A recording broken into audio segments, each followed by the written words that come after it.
نحمده ونصلي على رسوله الكريم اما بعد فاعوذ بالله من الشيطان الرجيم بسم الله الرحمن الرحيم رب اشرح لي صدري ويسر لي امري واحلل عقدة من لساني يفقهوا قولي ربنا لا تؤاخذنا ان نسينا واخطانا۔ حاضرین گرامی قدر، قرآن مجید کا مطلوب انسان کیا ہے، اس عنوان سے ہم قرآن مجید کی مختلف آیات کا مطالعہ کر رہے ہیں۔ آج کے دن ہم جن آیات کا مطالعہ کریں گے وہ سورہ اعراف کی آیت نمبر 31 تا 33 ہے، اور جو اس کا عنوان ہم نے قائم کیا ہے وہ ہے کہ حرمتوں کے باب میں خدائی ضابطہ، یعنی اللہ تعالی کا قانون کیا ہے۔ اس سے پہلے کہ یہ آیات میں تلاوت کروں، میں چاہتا ہوں کہ اس سورت کا تھوڑا سا پس منظر بیان کر دوں اور ان آیات کا کچھ پس منظر ہی آپ کے سامنے رکھ دوں۔ یہ جو سورہ اعراف ہے یہ سورہ انعام کے ساتھ مل کے ایک جوڑا بناتی ہے، اور ان دونوں سورتوں کا جو مرکزی خیال ہے وہ یہ کہ رسول اللہ صلی اللہ علیہ وسلم کے جو مخاطبین قریش مکہ تھے ان کے اوپر ایک آخری اور فیصلہ کن اتمام حجت کیا جائے۔ چنانچہ اللہ تعالیٰ نے پہلے سورہ انعام میں ان کی ایک ایک گمراہی کو لیا، اور خاص طور پر جو انہوں نے عملی طور پر شریعت سازی کا کام کر رکھا تھا، مختلف قسم کی بدعات تھیں جو انہوں نے دین کے نام پر جاری کر رکھی تھیں، ان میں سے ایک ایک کو لے کے بتایا کہ یہ اللہ کا حکم نہیں ہے، نہ پچھلے انبیاء کی یہ تعلیمات تھی، نہ ان کی کوئی عقل و فطرت کے اندر اساس پائی جاتی ہے۔ اور پھر ٹھیک یہی معاملہ سورہ اعراف کے اندر بھی ہو رہا ہے، لیکن اس میں زیادہ زور اس بات کے اوپر ہے کہ ان کی غلطیاں واضح کرنے کے ساتھ ساتھ ان کو یہ بتایا جائے کہ تم ہمارے رسول کی بات کا اگر انکار کر رہے ہو تو جان لو کہ اس سے پہلے جن قوموں نے یہ کام کیا تھا ان کا انجام کیا ہوا تھا۔ چنانچہ اس صورت میں زیادہ تر زور اسی بات کے اوپر ہے کہ قوم نوح نے، قوم عاد نے، قوم سمود نے، قوم لوط نے اور قوم شعیب نے کیا کیا تھا، ٹھیک تمہاری طرح کفر کیا تھا، اور دیکھ لو کہ پھر ان کا انجام کیا ہوا۔ تو وہ تفصیل تو خیر آگے آئے گی۔ جن آیات کا ہم یہاں مطالعہ کر رہے ہیں، آیت نمبر 31 تا 33، وہ تمہید کے اندر واقع ہیں، اور اس میں ایک دفعہ پھر قریش کی گمراہیاں زیر بحث آئی ہیں، ان کی بدعت زیر بحث آئی ہیں۔ تو خاص طور پر جو ان کی بدعت زیر بحث آئی ہے اور جس کے حوالے سے پھر یہ ایک بڑی غیر معمولی آیات ہیں جو قرآن مجید کی یہاں پر بیان ہوئی ہیں، اور یہ اتنی غیر معمولی ہیں کہ میں ان کے بارے میں کہتا ہوں کہ یہ آیات جس شخص کو یاد نہ ہو، جس شخص کو ازبر نہ ہو، جس کو ان کا مطلب معلوم نہ ہو، اسے کبھی کسی دین کے معاملے میں رائے زنی نہیں کرنی چاہیے۔ یہ اتنی اہم ہے، اس لیے کہ یہ آیات بیان کرتی ہیں کہ دین کے اندر کسی چیز کو اللہ تعالیٰ جب حرام قرار دیتے ہیں تو اس کی اساس کیا ہوتی ہے، اس کی بنیاد کیا ہوتی ہے۔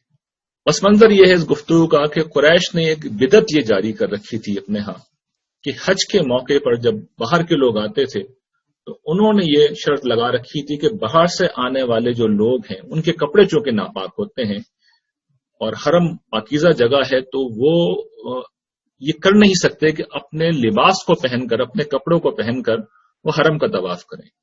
تو یا تو وہ قریش کے لوگوں سے جو کہ حرم کے خدام ہیں اور ان کو یہ استثناء حاصل ہے کہ وہ اپنے کپڑوں میں حرم کا طواف کر سکتے ہیں، یا تو اپنے جاننے والے جو لوگ ہیں قریش میں ان سے کپڑے مستعار لیں، یا پھر برہنہ ہو کر حرم کا طواف کریں۔ تو یہ شریعت سازی کا جرم بھی تھا، یہ ایک بدعت بھی تھی، اور یہ فحاشی بھی تھی، اور یہ بےہودگی بھی تھی، اور یہ ہر پہلو سے گمراہی در گمراہی تھی۔ چنانچہ قرآن مجید نے جب اس طرف توجہ انہیں دلائی اور یہ کہا کہ اللہ تعالیٰ اس طرح کی کسی فحش بات کا حکم نہیں دیتے، تو اب وہ بتا رہے ہیں کہ پھر وہ کیا کہتے ہیں، وہ کب چیزوں کو حرام کرتے ہیں، ان کی شریعت کا ضابطہ قاعدہ کیا ہے۔ یہ بڑی اہم آیات ہے، میں چاہتا ہوں کہ اس پہلو سے آپ اس کو خاص طور پہ دیکھیے۔ ارشاد باری تعالیٰ ہے، یا بنی آدم خذوا زینتکم عند کل مسجد وکلوا واشربوا ولا تسرفوا انہ لا یحب المسرفین۔ اے بنی آدم، مسجد کی ہر حاضری کے موقع پر تم اپنی زینتوں سے اپنے آپ کو آراستہ کر لیا کرو، اور کھاؤ اور پیو، اور دیکھو اسراف نہ کرنا، اللہ تعالیٰ اسراف کرنے والوں کو پسند نہیں کرتے۔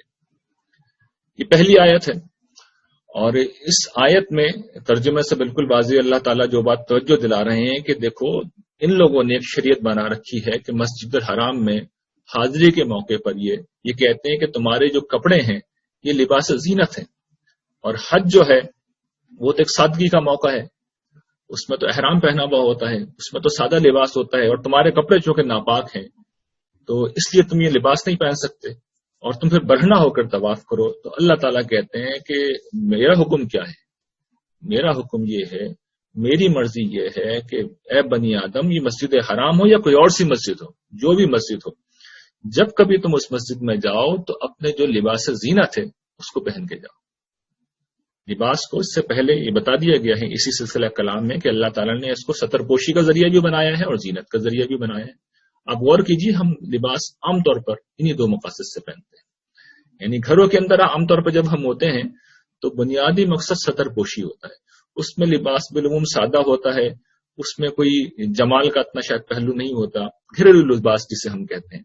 جب ہم گھروں سے باہر نکلتے ہیں تو ضروری نہیں کہ کوئی ہم نے لازماً کوٹ پینٹ پہن رکھا ہو اور زبردست قسم کے کپڑے پہن رکھے ہوں، لباس ہمارا اچھا لباس ہوتا ہے، اس میں خوبصورتی پائی جاتی ہے، اس میں زینت پائی جاتی ہے۔ ہم سب جانتے ہیں، ایک مثال سے میں سمجھا رہا ہوں کہ بغیر استری کیے ہوئے کپڑے پہن کر کوئی بھی گھر سے باہر نہیں نکلتا۔ تو جس وقت ہم استری کرتے ہیں، کپڑے دھو کر صاف ستھرے پہنتے ہیں تو اس میں خوبصورتی خود بخود آ جاتی ہے۔ کم سے کم یہ شرط ہم ضرور لگاتے ہیں۔ تو مراد یہ نہیں ہے کہ بہت بن ٹھن کے مسجدوں میں حاضر ہو، مراد یہ ہے کہ کم سے کم اس سطح کا لباس پہنے ہوئے ہو۔ یہ اللہ کا پسندیدہ طریقہ ہے۔ اس سے اللہ تعالیٰ نے بتا دیا ہے کہ ان کے دین کے اندر ترک دنیا کا کوئی تصور نہیں ہے۔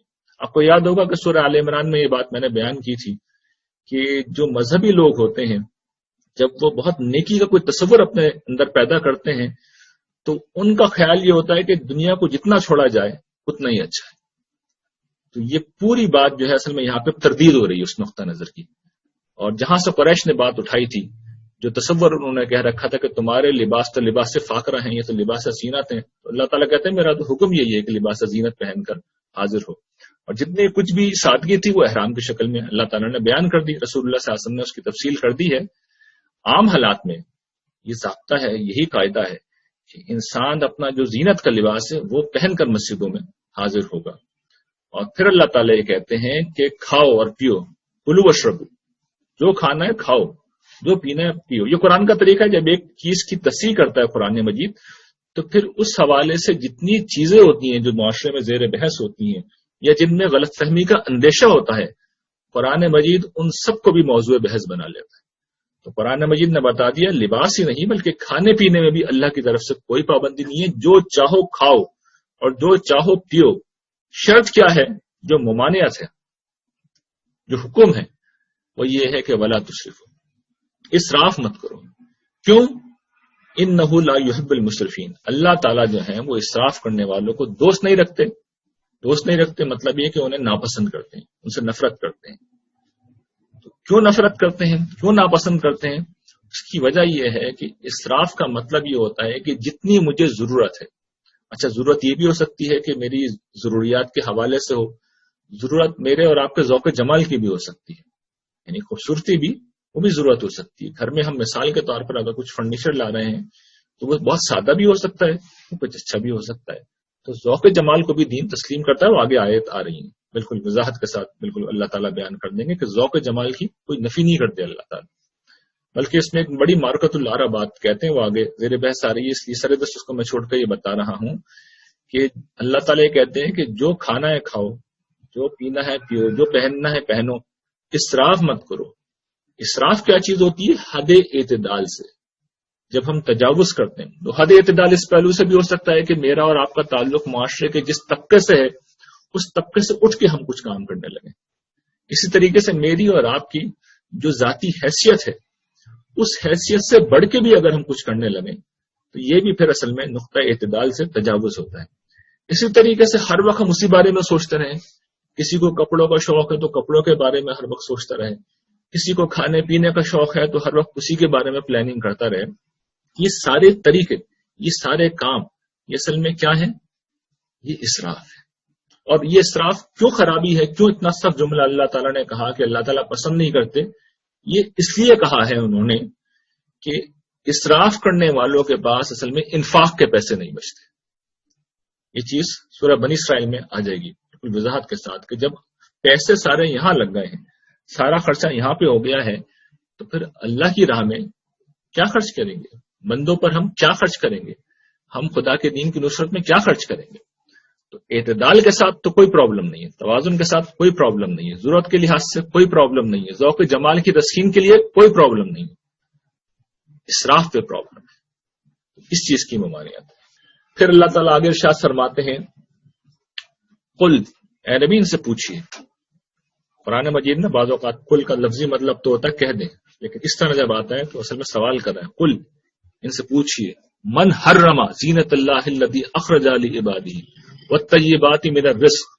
اے نبی ان سے پوچھیے کہ اللہ کی ان زینتوں کو جسے اللہ نے اپنے بندوں ہی کے لیے نکالا ہے کس نے حرام کیا، اور ان پاکیزہ چیزوں کو جن کا تعلق رزق کی نوعیت سے ہے کس نے حرام کیا ہے. مطلب یہ ہے کہ میں نے تو حرام نہیں کیا، کس نے حرام کیا، کون ہے آئے اور کہے کہ میں نے حرام کیا. پھر فرماتے ہیں قل ہی للذین آمنوا فی الحیات الدنیا خالصۃ یوم القیامہ کذالک نفصل الآیات لقوم یعلمون. اور پھر اس کے بعد کتنا بڑا اللہ تعالیٰ جملہ کہہ رہے ہیں کہ نبی ان کو بتا دیجئے. کیا بتا دیجئے کہ یہ جو نعمتیں ہیں، یہ جو زینتیں ہیں، یہ جتنا بھی جمال ہے، یہ جتنی بھی چیزیں میں نے پیدا کی ہیں، یہ میں نے پیدا ہی اہل ایمان کے لیے کی اس دنیا میں. لیکن کفار بھی میری حکمت کے تحت، حکمت کیا ہے کہ آزمائش ہو رہی ہے، تو کفار کو بھی میں اس سے آسودہ ہونے دیتا ہوں، ان سے فائدہ اٹھانے کی اجازت دے دیتا ہوں. لیکن جب قیامت کا دن آئے گا تو اسے خالصتاً اہل ایمان کے لیے وقف کر دیا جائے گا. ہر خوبصورتی کو، ہر نعمت کو خالصتاً اہل ایمان کے لیے وقف کر دیا جائے گا. مطلب یہ کہ کفار نافرمانوں کو اس سے محروم کر دیا جائے گا.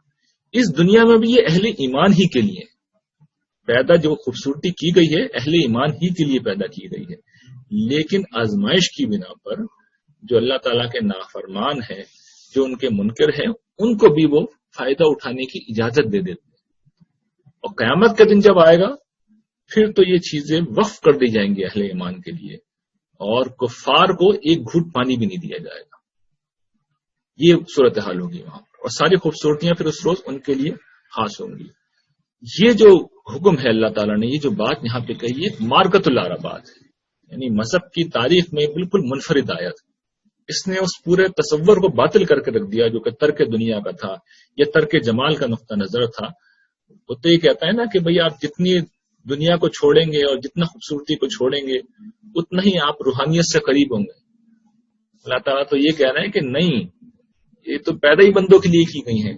یہ نعمتوں کو استعمال کرو، میرا شکر کرے اور مجھ سے قریب. اور میں ہمیشہ یہ توجہ دلاتا ہوں کہ اللہ تعالیٰ نے اس دنیا میں سسٹم ایسا بنایا ہے کہ ہم 99% زندگی میں، بلکہ اس سے بھی زیادہ عرصے تک ہم خوشحالی رہتے ہیں، ہم صحت مند رہتے ہیں، ہم فٹ رہتے ہیں. 1% حصے میں کئی مسائل آتے ہیں تو ہم انہی کو مرکز نگاہ بنا کر رونا دھونا کرتے رہتے ہیں. جبکہ اصل دین کی حکمت کیا ہے کہ میرے بندے نعمتیں پائیں اور شکر کریں. ہمارے ساتھ مسئلہ یہ کہ کوئی ایک نعمت چھن جاتی ہے تو اس کی ہمیں تکلیف ہوتی ہے اور ہم شور مچا دیتے ہیں. حقیقت یہ ہے کہ اللہ تعالیٰ نے ہمیں ہر حال میں بڑی اچھا رکھا ہے، خوبصورتیوں میں رکھا ہے، عافیت میں رکھا ہے، آسانی میں رکھا ہے. اور وہ یہ چاہتے ہیں کہ میرے بندے میری نعمتوں سے محظوظ ہوں، لطف اندوز ہوں، ان کو انجوائے کریں اور میرا شکر کریں. تو اللہ کی تو اصل اسکیم یہ ہے. اب ظاہر ہے کہ یہ کہیں زیر بحث نہیں آتی، لیکن دین کی تعلیم تو یہ ہے. قرآن مجید بالکل واضح ہے، یہ اتنی غیر معمولی آیت ہے کہ اس نے اس پورے تصور کو بدل کے رکھ دیا. تو اس کو میں سمجھتا ہوں کہ ہمارے سامنے ہمیشہ رہنا چاہیے. اس کے بعد جو اگلی آیت ہے اس میں اللہ تعالیٰ اب گن گن کے بتا رہے ہیں میں نے کیا چیزیں حرام قرار دی. دیکھیے حرام قرار دینے کا ایک طریقہ تو وہ ہے جو قرآن مجید میں عام طور پر بیان ہوا ہے کہ کسی برائی کا، کسی گناہ کا، کسی اللہ تعالیٰ کی ناپسندیدہ چیز کو متعین کر کے بیان کر دیا ہے کہ بھئی یہ چیز ہے. ہم پڑھ چکے ہیں، بہت ساری چیزیں پیچھے پڑھ چکے ہیں. ابھی پیچھے ہم نے پڑھا اسراف، اللہ تعالیٰ نے نام لے کے بیان کیا، اسراف مت کرو، یہ ایک چیز بیان کر دی. تو ایک طریقہ تو یہ کہ اس برائی کا نام لے کے کہا جائے کہ یہ چیز مت کرو. ایک دوسرا طریقہ ہوتا ہے، وہ طریقہ یہ ہوتا ہے کہ جو ممنوعات ہیں ان کو اصولی طور پر بیان کر دیا جائے، ان پرنسپل ان کو بیان کر دیا جائے، ان کی کیٹیگریز بیان کر دی جائیں. تو اس آیت میں اصل میں یہی کام ہے جو کیا جا رہا ہے. چنانچہ اللہ تعالیٰ ارشاد فرماتے ہیں قل انما حرم ربی الفواحش ما ظہر منها وما بطن. پہلی چیز اللہ تعالیٰ کہتے ہیں کہ اے نبی نے بتا دیجیے، ان سے کہہ دیجیے کہ میرے رب نے تو حرام کیا ہے کس چیز کو؟ نمبر 1 فواحش کو، چھپے ہوئے ہوں چاہے ظاہر ہوں. پچھلی دفعہ بھی بہت تفصیل سے ہم نے اس کو پڑھا تھا کہ فواحش کا مطلب کیا ہے؟ جنسی بے راروی پر مبنی کام. اس میں زنا بھی ہے، اس میں بدکاری بھی ہے، اس میں ہوموسیکچولیٹی بھی ہے، اس میں عریانی بھی ہے، اس میں جنسی معاملات کا، جنسی باتوں کا افشا بھی ہے، جنسی اعضاء کو ظاہر کرنا بھی ہے. یعنی یہ ساری چیزیں جو ہیں فحش کے اندر شامل ہیں، اور یہاں پہ بھی جمع ہے. تو یہ ساری چیزیں اصل میں حرام ہیں، چاہے یہ چھپ کے کی جائیں چاہے اعلانیہ کی جائیں. اور پچھلی دفعہ میں نے بہت تفصیل کے ساتھ اس پہ گفتگو کر کے بتایا تھا کہ کیا اس کا پس منظر ہے، کیوں قرآن مجید نے اسے حرام کیا ہے، اس کے اثرات اور نتائج کیا ہوتے ہیں. دوسری چیز جو قرآن مجید نے یہاں پر گنوائی ہے وہ ہے والاسم. اسم کیا ہوتا ہے؟ اسم کا لفظی مطلب یہ ہوتا ہے کہ آسمہ اس اونٹنی کو کہتے ہیں کہ جو چلنے میں سستی کرے اور پیچھے رہ جائے. اور یہی سے پھر یہ جو لفظ ہے وہ حق تلفی میں یعنی حقوق کی ادائیگی میں پیچھے رہ جانے کے لیے استعمال ہوا، اور جسے عام طور پہ ہم حق تلفی کہتے ہیں. اور پھر ان جنرل یہ لفظ گناہ کے لیے استعمال ہونے لگا. لیکن اگر آپ اس کو روٹ میں جائیں اور دیکھیں کہ اس کا اصل مفہوم کیا ہے تو وہ اصل میں حق تلفی ہے. اور یہاں پر یہ خاص اپنے اصل معنوں کے لیے وقف ہے. اس کا سبب یہ ہے کہ یہ دیگر برائیوں کے ساتھ آ رہا ہے، دیگر گناہوں کے ساتھ بیان ہو رہا ہے. تو اب یہ عمومی طور پر جو ہم گناہ کہہ دیتے ہیں یہ اس مفہوم میں اب استعمال نہیں ہو رہا، بلکہ خاص اس مفہوم میں استعمال ہو رہا ہے جس کو ہم کہتے ہیں حق تلفی کے مفہوم میں. حق تلفی کیا ہوتی ہے؟ اس کی ایک مثال ہم نے پچھلی دفعہ پڑھی تھی کہ ناپ تول قرآن کہتا ہے کہ پورا کرو. تو ایک شخص نے ہمیں پیسے دیے ہیں اور پورے پیسے دیے ہیں تو اس کا یہ حق قائم ہو گیا کہ ہم پورا تول کے دیں اسے، پورا ناپ کے دیں اسے. ہم یہ کام نہیں کرتے تو یہ گویا کہ ناپ تول میں کمی جو کیا ہے یہ اسم کے تحت آنے والا ایک گناہ ہے. فواحش میں نے گنوا دیا کہ زنا ہے، ہوموسیکچولیٹی ہے، عریانی ہے، یہ سارے جو نام بنام لے کے ہم گناہ گنوائے جا رہے ہیں یہ فواحش کے تحت آ جائیں گے. اور ہر وہ گناہ جس میں کسی کا حق تلف ہو رہا ہوگا وہ اسم کے تحت آ جائے گا، وہ حق تلفی کے تحت آ جائے گا. اس میں یہ بات سمجھ لیجیے کہ قرآن مجید نے یہی بات کم و بیش سورہ نحل میں بیان کی ہے، اور وہاں پر وہ آیت ہے کہ ان اللہ یامر بالعدل والاحسان وایتاء ذی القربى وینہی عن الفحشاء والمنکر والبغی. کہ اللہ تعالیٰ حکم دیتا ہے کس چیز کا؟ عدل کا، احسان کا اور رشتہ داروں کو دینے کا، اور روکتا ہے ٹھیک 3 یہی چیزیں، فواحش سے روکتا ہے اور منکر سے روکتا ہے اور زیادتی سے روکتا ہے. تو وہاں پر لفظ منکر آ گیا، یہاں پر اسم ہے. دیکھیے یہ جو حق تلفی کی جتنی چیزیں ہوتی ہیں یہ انسانی فطرت کے لیے کوئی اجنبی نہیں ہوتی، انسان اچھی طرح واقف ہوتے ہیں. اچھا نہیں واقف ہوتے تو جیسے ہمارے ساتھ کیا جائے گا ہمیں سمجھ آ جائے گی. ناپ تول کرنے کی مثال اگر سامنے رکھ لیجئے، ہم اگر کسی سے پورے پیسے لے کر اگر پورا نہیں تول رہے تو ہو سکتا ہے ہم کوئی توجیہ کر لیں، لیکن جس روز ہمارے ساتھ یہ کام ہو جائے گا تو ہمیں فوراً پتہ چل جائے گا کہ یہ بہت غلط کام ہے. فوراً ہم بتا دیں گے یہ تو غلط کام ہے. تو یہ کیا ہے؟ یہ منکر ہے. مطلب انسانی چیز اس کا اجنبی ہونا اچھی طرح سمجھتی، اس کو منکر کہتے ہیں. اسی کے اندر پھر ایک تیسری چیز بھی آ جاتی ہے اسی کے اندر، اور اس کا تعلق یہ فطری چیز تھی منکر، وہ ہے طبعی چیز، یعنی انسانی فطرت جس کو پہچانتی ہے، جس کا ذکر ہم نے پیچھے پڑھا. والطیبات میرا رزق کے الفاظ آئے نا، پاکیزہ چیز ہے رزق کی. اس کا اپوزٹ ہوتا ہے خبیث. طیبات اور خبائث. تو انسان کی طبیعت خبائث کو بھی اچھی طرح جانتی ہے اور طیبات کو بھی اچھی طرح جانتی ہے. یعنی خاص طور پر یہ رزق کے معاملات میں انسان اس میں کبھی غلط فہمی نہیں ہوتی انسانوں کو کہ کیا چیز کھانے کی اور کیا چیز کھانے کی نہیں. سب کو پتا ہے کہ چیلیں نہیں کھائی جاتی، کوے نہیں کھائے جاتے، سانپ و بچھو نہیں کھائے جاتے. تو قرآن مجید ان چیزوں کو بھی ہمارے سامنے رکھتا ہے، مثالیں دے کے دوسرے مقامات پر بیان کر دیتا ہے. جہاں جہاں اس میں کوئی شک و شبہ تھا قرآن مجید نے نام لے لے کے ان چیزوں کی بھی تصحیح کر دی. تو اس اسم کے کیٹیگری میں منکرات بھی آ گئے، خبائث بھی آ گئے، جو سب اسی کی نوعیت کی چیزیں، یعنی انسانی فطرت جن کو اچھی طرح پہچانتی ہے، سمجھتی ہے. یہ 3 قسم کی چیزیں اصل میں اسم میں ہی شامل ہے، اسم، خبیث اور منکر. تو یہ گناہ کی ایک دوسری کیٹیگری ہے. اس کو بھی اللہ تعالیٰ نے حرام کر رکھا ہے، اس کو بھی اللہ تعالیٰ نے حرام کر دیا. قرآن مجید جگہ جگہ کہتا ہے نا تمہارے لیے طیبات حلال کر دی گئی ہیں. تو نام لے لے کے نہیں بتاتا تھا یہ بات کا. انسان اچھی طرح واقف ہے. وہ جانتے ہیں کہ بیف کھایا جاتا ہے, وہ جانتے ہیں کہ مٹن کھایا جاتا ہے. سور کے گوشت میں ابہام تھا, اس کا نام لے کے اللہ تعالیٰ نے بیان کر دیا. مردار میں ابہام تھا, اس کو اللہ تعالیٰ نے واضح کر دیا. غیر اللہ کے نام پہ ذبح کیے گئی چیز کے بارے میں ابہام تھا, اس کو اللہ تعالیٰ نے واضح کر دیا. بہتے ہوئے خون کے بارے میں ابہام تھا, اس کو نام لے کے اللہ تعالیٰ نے واضح کر دیا. جن چیزوں میں ابہام ہوتا ہے ان کو اللہ تعالیٰ نے واضح کر دیا, ورنہ لوگ ان چیزوں سے واقف ہیں. تو یہ دوسری کیٹیگری ہے. اس کیٹیگری کے تحت جو چیز بھی آئے گی وہ حرام ہو جائے گی, وہ حرام ہو جائے گی. اور اسی کا یہاں پہ بیان ہے. تیسری چیز اللہ تعالیٰ بیان کرتے ہیں والبغی بغیر الحق, یعنی کسی کے ساتھ ناحق زیادتی کریں. ناحق زیادتی کا مطلب یہ نہیں ہے کہ حق کے ساتھ آپ زیادتی کر سکتے ہیں, حق کے ساتھ کبھی زیادتی ہوتی نہیں. یہ تو اس کی شناخت کا بیان ہے. اس کو یوں سمجھے مثال سے کہ اگر کسی شخص کو قصاص میں قتل کیا جا رہا ہے, کسی نے کسی کو قتل کیا اور اس کے بدلے میں اس شخص کو قتل کیا جا رہا ہے, تو اس کے ساتھ کوئی زیادتی نہیں ہو رہی, بلکہ اس کو تو اس کی زیادتی کا بدلہ دیا جا رہا ہے. تو اس کو زیادتی کہیں گے ہی نہیں. ناحق زیادتی کبھی بھی نہیں ہوتی. زیادتی ہمیشہ جو ہے وہ کی جاتی ہے تو اسی بنیاد کے اوپر کہ ایک شخص نے حق کو پامال کیا ہے اور ظلم کیا ہے, اس بنیاد کے اوپر ہی جرم کیا ہے.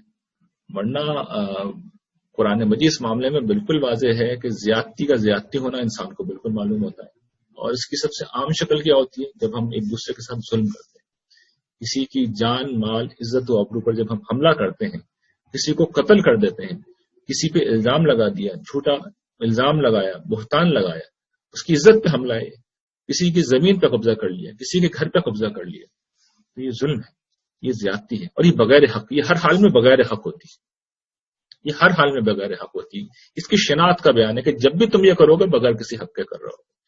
تو یہ بھی اللہ تعالیٰ کہتے ہیں بالکل حرام ہے. ہر وہ چیز جو اس کے تحت آ رہی ہے. اور یہ بیان کرنے کی وجہ یہ کہ تمدن کی تبدیلی کے ساتھ, خاص طور پر قرآن مجید ایک ایسے دور میں نازل ہوا کہ جب ایگریکلچر ایج تھی, اور اب ہم ایسے دور میں جی رہے ہیں کہ جب انڈسٹریل ایج آئی اور انفارمیشن ایج آئی, تو اس میں گناہوں کی نئی نئی قسمیں وجود میں آتی ہیں. مثال کے طور پر یہ جو ہمارے یہاں فواہش کو آپ لے لیجیے, تو اب جو انٹرنیٹ کے ذریعے سے نئی چیزیں وجود میں آئی ہیں, شاید پہلے اس کا کوئی تصور نہیں تھا اس طرح, اب اس کی نئی نئی قسمیں ہیں.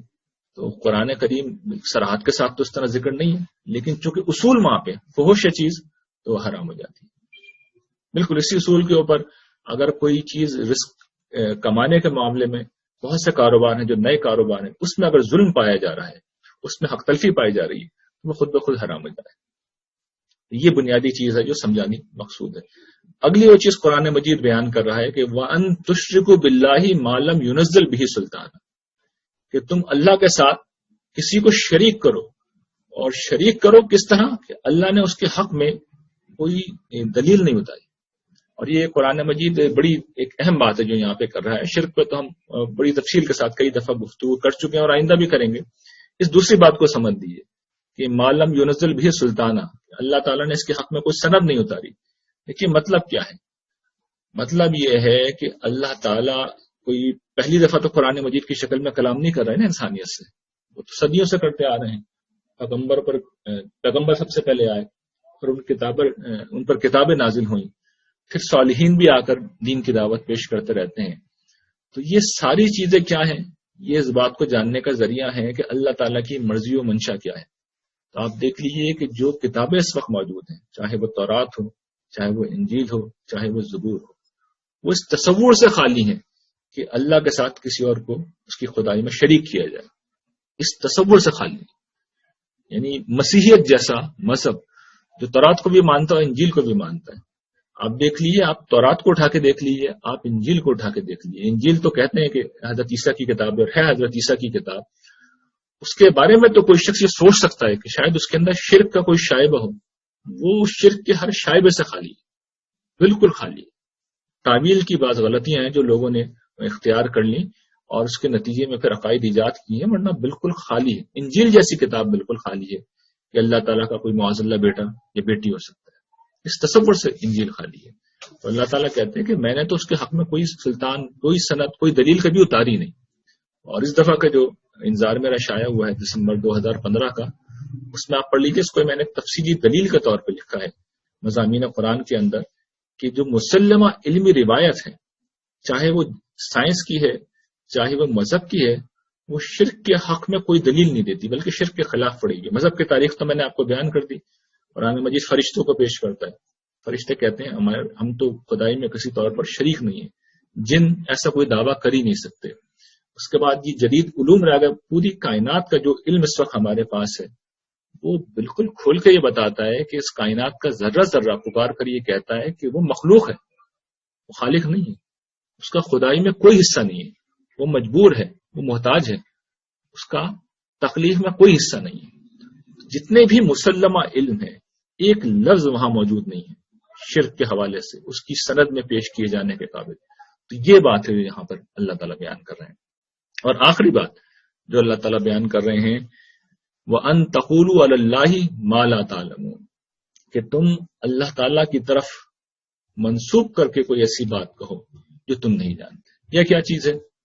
یہ وہی چیز ہے شریعت سازی۔ اس کو آج کل کی اصطلاح میں آپ کہہ لیجیے کہ بدعت پیدا کرنا، دین کے اندر نئی نئی چیزیں ایجاد کرنا۔ جو دین ہے اس کے احکام ہیں، دیکھیے اللہ کے رسول آتے اس لیے کہ دین بتائیں، یہ بتائیں کہ کیا کرنا ہے اور یہ بتائیں کہ کیا نہیں کرنا، اور وہ فل سٹاپ لگا کے جاتے ہیں۔ اللہ کے رسول فل سٹاپ لگا کے جاتے ہیں، اس کے بعد کسی اور شخص کا یہ مقام نہیں ہے، اس کا یہ اسٹیٹس نہیں ہے، اس کی یہ حیثیت نہیں ہے کہ وہ یہ کہے کہ جی یہ بات میں نے سمجھی، یہ اللہ کا حکم ہے۔ اسے یہ کہنا ہوگا کہ یہ میری رائے میں اللہ کا حکم ہے، یہ میرا فہم ہے۔ دلائل بیان کرنے ہوں گے، ساتھ میں سند بیان کرنی ہوگی کہ یہ دیکھیے قرآن مجید کے یہ آیات، یہ دیکھیے کہ رسول اللہ صلی اللہ علیہ وسلم یہ کر رہے تھے، یہ سنت ہے۔ تو سند اسے پیش کرنی ہوگی، اپنے فہم کو وہ دین بنا کے پیش نہیں کر سکتے۔ تو یہ سمجھ لینا چاہیے کہ انسانوں کا فہم انسانوں کا فہم ہوتا ہے، وہ درست بھی ہو سکتا ہے، وہ غلط بھی ہو سکتا ہے، لیکن دین وجود میں نہیں آ جاتا، اس کے نتیجے میں کوئی دین وجود میں نہیں آتا۔ اس کو اچھی طرح سمجھ لینا چاہیے ہمیں۔ اور ہم اکثر یہ کرتے ہیں کہ کسی بھی چیز کو کہتے ہیں، عام طور پہ کہتے ہیں کہ شریعت کا یہ حکم ہے۔ شریعت کا حکم نہیں بن جاتی کوئی چیز، شریعت کا حکم کسی صورت میں نہیں بنتی جب تک کہ پیچھے سے آپ سند لے کے نہ آئے۔ یعنی جس طرح شرک ہے اسی طریقے سے دین کا کوئی بھی حکم ہے، اگر یہ اللہ کا حکم کے طور پہ ہم پیش کر رہے ہیں تو ہمیں بتانا ہوگا، اس چیز کو اچھی طرح سمجھ لینا چاہیے۔ علامہ اقبال نے شکوہ اور جواب شکوہ لکھی، اور جواب شکوہ میں آپ کو پتا ہے کہ انہوں نے جو کچھ بھی کہا وہ اللہ تعالیٰ کی طرف سے کہا، لیکن وہ اس وعید کے مصداق نہیں ہے، اس لیے کہ ہر شخص کو پتا ہے کہ وہ شاعری کر رہے ہیں، وہ فکشن لکھ رہے ہیں، وہ نظم لکھ رہے ہیں، تو اس پہ اعتراض نہیں ہو سکتا۔ اعتراض کہاں ہوتا ہے کہ جب شخص اس کو واقعتاً دین کے طور پہ پیش کرنا شروع کر دے۔